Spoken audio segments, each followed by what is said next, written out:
வானொலி வந்து நம்ம வந்து அடுப்பில் வந்து வச்சுட்டோம். இப்போ என்ன ஊற்ற போகிறாங்க? என்ன ஊற்றுங்க? காயட்டும். நல்லா சட்டி காய்ஞ்ச பிறகு ஊற்றணும், இல்லைன்னா மூஞ்சிலாம் தெரிச்சு. சரி, ஓகே. தேவையான அளவு எண்ணெய் ஊற்றி 1/2 கிலோ மீன்.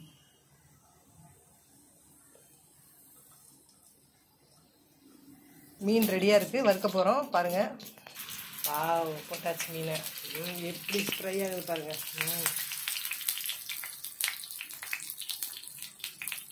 இஞ்சி பூண்டு பேஸ்ட்டு எல்லாமே போட்டிருக்கிறதுனால அப்படியே மீன் வந்து ரொம்ப டேஸ்ட்டாக இருக்குன்னு நான் நினைக்கிறேன்.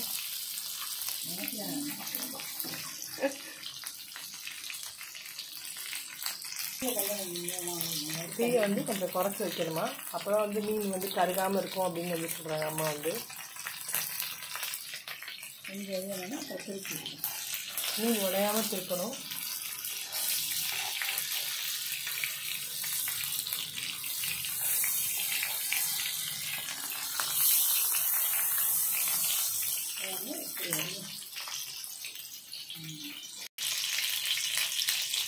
இவ்வளோ தாங்க மீன் செய்கிறது. ரொம்ப ஈஸி தாங்க, ரொம்ப டேஸ்ட்டாக இருக்கும். நீங்களும் உங்கள் வீட்டில் வந்து ட்ரை பண்ணி பாருங்கள்.